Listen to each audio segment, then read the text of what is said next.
Assalamualaikum warahmatullahi wabarakatuh, sahabat berkah lunyuk. Kuucapkan selamat bergabung di konten recehnya aku. Dan siapa nih di antara teman-teman yang masih bingung ketika mempelajari dunia pertensesan? Kebetulan di video kali ini kita akan bahas tentang semua tenses tersebut. Dan tenses pertama yang akan kita bahas adalah simple present tense. Dan tanpa menunggu lama-lama langsung saja kita bahas. Tapi sebelum kita bahas jangan lupa untuk mempersiapkan diri seperti pulpen dan bukunya untuk menulis bagian pentingnya saja. Oke, kalau begitu mari kita bahas. Teman-teman tahu apa yang dimaksud dengan simple present tense ini? Simple present tense ini adalah untuk menyatakan kegiatan atau aktivitas yang dilakukan sehari-hari atau yang berulang-ulang terus-menerus.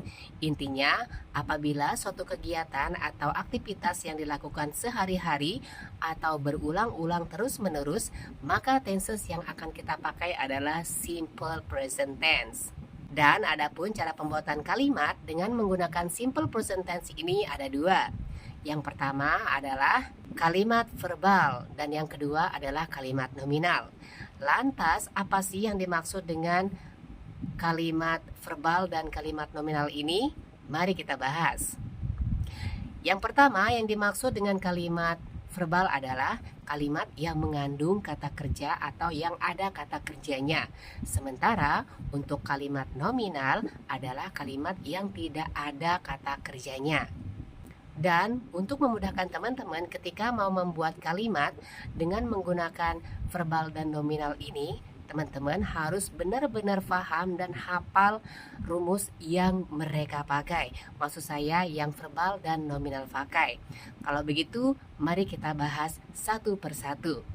Yang pertama adalah kalimat verbal.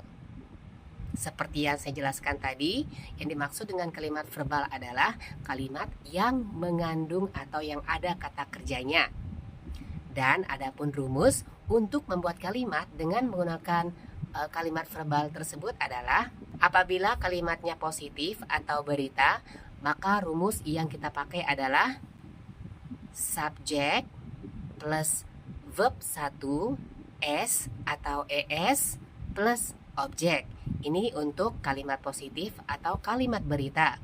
Sedangkan untuk kalimat negatif atau kalimat menidakkan adalah rumus yang dipakai subjek plus do atau does plus not plus verb 1 plus objek. Sedangkan untuk kalimat interrogatif atau kalimat bertanya, rumusnya adalah do atau does plus subjek plus verb 1 plus objek. Nah, sebelum kita ke contohnya, di sini saya mau menjelaskan sedikit dulu karena ini sangat penting ya. Tadi saya menyebutkan rumus-rumus tersebut, ada subjek dan seterusnya. Nah, yang dimaksud dengan subjek adalah pelaku atau yang melakukan pekerjaan itu namanya subjek. Dan subjek dalam bahasa Inggris itu ada 7, yaitu ada I yang artinya saya, you, engkau, kamu, we artinya kita atau kami, they artinya mereka, he artinya dia untuk laki-laki, she artinya dia untuk perempuan, sedangkan it artinya dia atau itu selain manusia, bisa tertuju ke hewan, bisa tertuju ke benda baik yang bernyawa atau tidak bernyawa. Contohnya seperti meja, buku, kucing, dan lain-lain. Di samping itu ada do dan does. Di sini saya mau menjelaskan pasangan do dan does. Apabila mau memakai do, maka subjeknya adalah I, you, we, they. Sementara does, subjeknya adalah he, she, it. Nah, sampai di sini apakah teman-teman sudah paham? Kalau begitu, mari kita lanjut ke contohnya. Adapun contoh untuk kalimat verbal ini adalah yang pertama, untuk pembuatan kalimat positif atau kalimat berita, cocokkan saja sama rumusnya. Contohnya adalah misal I go to my school every day. Ini untuk kalimat positifnya atau kalimat berita. Sementara contoh untuk kalimat negatif atau menidakkannya adalah cocokkan sama rumusnya dan menjadi I do not go to my school every day. Sedangkan untuk kalimat interrogatif atau kalimat bertanya tinggal dicocokkan saja dengan rumusnya akan menjadi Do I go to my school every day? Nah, gimana? Sangat mudah bukan? Adapun contoh yang lain, you eat rice here. Ini untuk kalimat positif atau beritanya. Sementara untuk kalimat negatif atau kalimat menidakkannya, you do not eat rice here. Sedangkan untuk kalimat interrogatif atau kalimat bertanyanya menjadi do you eat rice here? Adapun contoh lainnya, she goes to my house. She does not go to my house. Does she go to my house? Adapun yang lain, he sleeps now. He does not sleep now. Does he sleep now? Dan seterusnya. Sedangkan yang kedua adalah nominal. Sama seperti verbal tadi, untuk memudahkan teman-teman ketika mau membuat kalimat dengan menggunakan nominal ini, teman-teman juga harus benar-benar menghafal dan mengetahui rumus yang nominal pakai. Dan adapun rumus dan contohnya sebagai berikut. Untuk membuat kalimat dengan menggunakan nominal dalam bentuk kalimat positif atau kalimat berita, rumusnya adalah subject plus to be am is are plus ana. Sedangkan untuk negatif atau kalimat menidakkannya adalah subject plus to be am is are plus not plus ana. Dan yang terakhir adalah untuk interrogatif atau kalimat bertanya, rumusnya adalah to be am is are plus subject plus ana. Nah, sebelum kita ke contohnya, di sini saya mau menjelaskan dulu apa yang dimaksud dengan ana, apa yang dimaksud dengan to be subject am is are. Yang pertama mari kita bahas. Tadi saya sudah bahas masalah subjek, apa yang dimaksud dengan subjek. Teman-teman sudah paham kan? Subjek itu ada berapa? Ada 7, yaitu ada I, you, we, they, he, she, he, it. Itu namanya subjek. Dan adapun to be adalah am is are. Sementara am is are ini memiliki pasangan subjeknya sebagai berikut. Apabila subjeknya I, maka pasangannya adalah am. Apabila subjeknya you, we, they, maka pasangannya adalah are.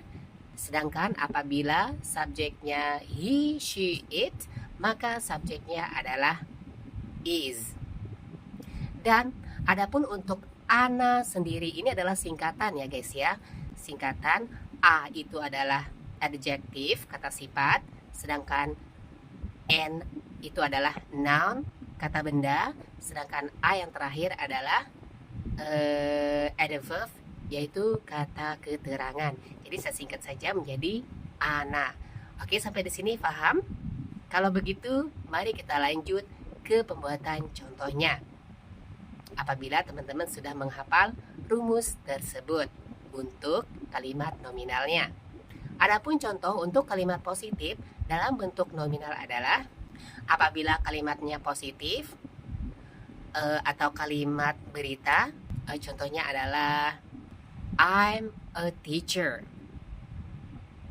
Sedangkan untuk negatif atau kalimat menidakkannya adalah I am not a teacher. Adapun untuk interrogatifnya adalah atau kalimat bertanyanya menjadi Am I a teacher? Adapun contoh yang lain, we are in the class now. Ini untuk kalimat positif atau kalimat beritanya. Sedangkan untuk kalimat negatif atau kalimat menidakkannya adalah we are not in the class now.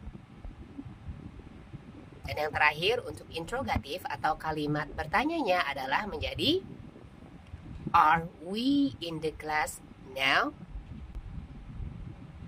Adapun contoh yang lain, he is in Surabaya. Ini untuk kalimat positifnya atau berita, sedangkan untuk negatif atau menidakkannya adalah he is not in Surabaya. Sedangkan untuk kalimat interrogatif atau kalimat bertanyanya adalah menjadi is he in Surabaya? Nah, gimana? Sudah paham? Kalau paham, silakan buat contoh sendiri-sendiri. Oh ya, di sini saya mau menjelaskan sedikit mengenai penambahan s atau es pada kalimat verbal. Pertanyaannya, kapan sih kita menambahkan s atau es pada kalimat verbal?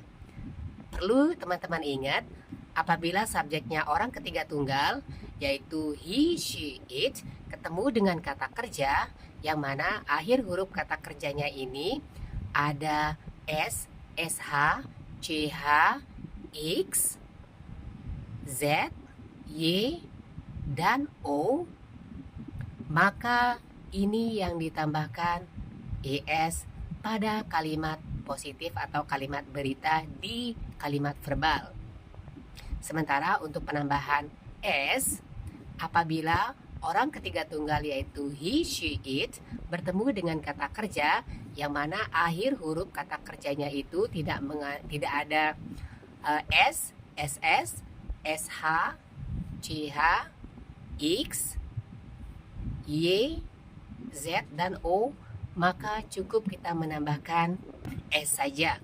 Contohnya seperti he works here. Perhatikan kata-kata dari works. Works artinya bekerja. Nah, di situ ditambahkan S. Dan lihat kata-kata works lagi. Silakan dilihat akhir huruf dari works. Di situ ada K. Maka cukup ditambahkan S pada kalimat positif atau kalimat beritanya. Jadi, he works here. Sementara untuk penambahan ES adalah she washes the plate. Perhatikan kata kerjanya yang washes, asal kata dari washes adalah wash, yang berarti mencuci. Maka karena wash akhir hurufnya ada SH, maka itu yang ditambahkan ES pada kalimat positif atau kalimat berita menjadi she washes the plate. Jangan bilang she wash the plate. Jangan ya. Gimana sampai di sini? Apakah teman-teman sudah paham? Kalau teman-teman belum paham, silakan diulangi lagi videonya sampai benar-benar memahami dan menangkap penjelasan dari saya. Dan I'm gonna see you on my next video. And see you. Tunggu dulu. Di antara semua contoh yang ini, ada yang ditambahkan S dan ada juga yang ditambahkan ES. Kenapa demikian? Do not forget to leave your comment below to give me the answer. And let's check it out.